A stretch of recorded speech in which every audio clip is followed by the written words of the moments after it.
The story of this adaptation builds its entire foundation on the realistic overlap between traditional Japanese arts and the modern world of costume play. The basic rules that govern this universe are not magical, but are instead based on the strict physical realities of making clothes by hand. Making a costume is treated as a very serious and difficult craft that requires a lot of technical knowledge. The characters have to learn about different types of fabrics, how to use sewing machines, how to style wigs, and how to apply complicated makeup to completely change their facial structures. The show enforces a strict rule that you cannot take shortcuts when creating an outfit.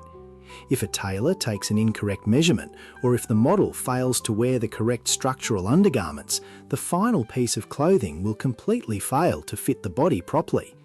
By treating this hobby as a serious artistic ecosystem with its own social rules, specific slang and internet communities, the narrative makes every single creative choice feel important and grounded in real-life struggles. At the true emotional centre of this world are two high school students named Wakana Gojo and Marin Kitagawa, who use their shared hobby to heal their own private emotional wounds. Gojo is a quiet boy who carries a heavy psychological burden caused by a painful memory from his childhood. When he was young, a girl he liked told him it was disgusting and unmanly for a boy to love traditional Hina dolls. This harsh rejection completely shattered his self-esteem and caused him to pull away from his classmates, spending all of his time hidden away in his family workshop. He suffers from a severe case of imposter syndrome, constantly believing that his work is not good enough and forcing himself to work until he collapses from exhaustion. His main goal starts as a desperate attempt to prove he is worthy of learning the family craft from his grandfather, but it slowly turns into a hyper-focused mission to achieve artistic perfection, even when it harms his own physical health. Marin stands in direct contrast to Gojo as a loud, popular girl who seems to have a perfect social life, but she carries her own unique set of vulnerabilities.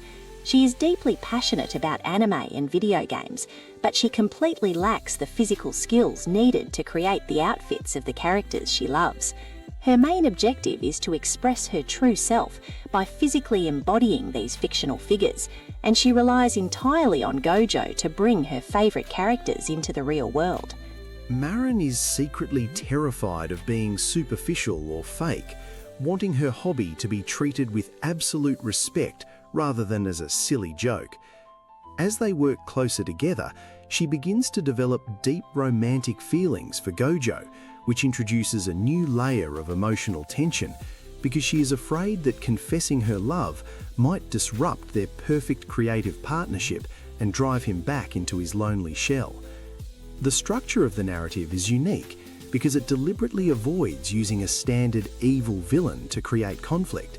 Instead, the primary adversarial force is the heavy weight of social expectations and the natural fear of not being good enough compared to master creators.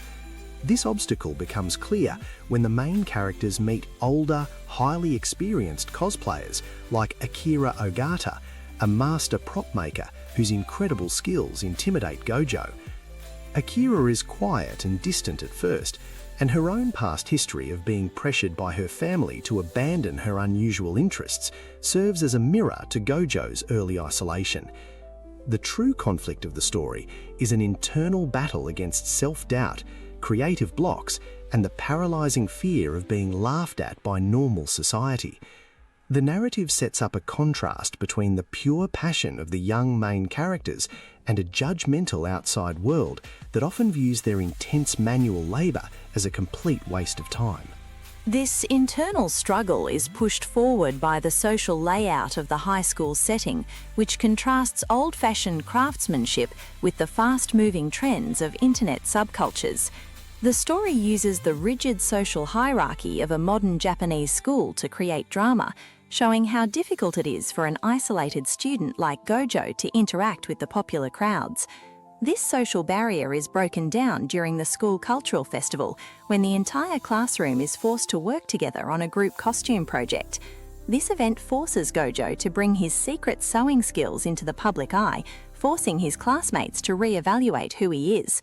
The plot also details the real financial and social burdens of the cosplay community, such as the high cost of buying premium materials, the specific etiquette required when taking photos at public conventions, and the stress of managing an online following, showing that hobbies are always connected to larger societal rules. The pacing and progression of the story uses a very smooth model that slowly grows from quiet bedroom crafting sessions into massive, stressful public events. The narrative begins at a slow, comfortable speed, focusing on the domestic routine of drawing clothing patterns, shopping for cheap fabrics, and testing out different makeup techniques in Gojo's house. This calm routine is intentionally disrupted as the deadlines for major events begin to approach, such as the school festival or a complicated group photo shoot called the Coffin Arc. The tension rises because Gojo stubbornly tries to balance his regular homework with intense nights of non-stop garment manufacturing.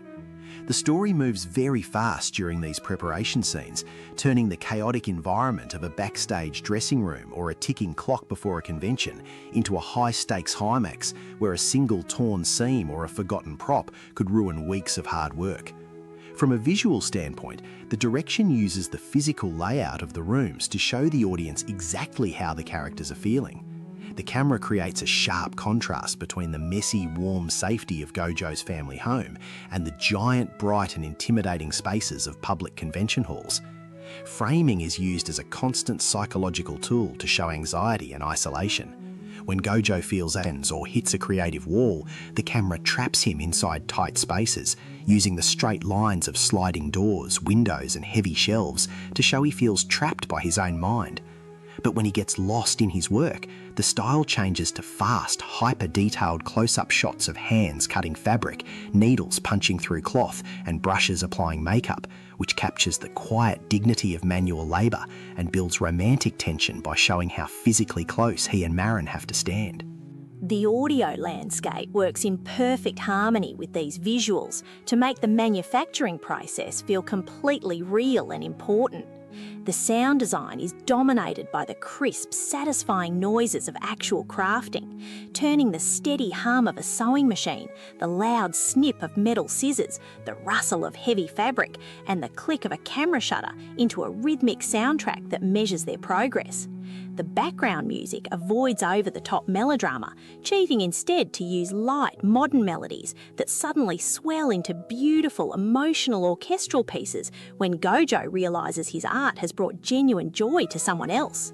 When the characters share a quiet, vulnerable moment where they almost confess their feelings, the background noises drop out completely, trapping their voices in a silent vacuum that forces the viewer to feel the exact weight of their hesitation.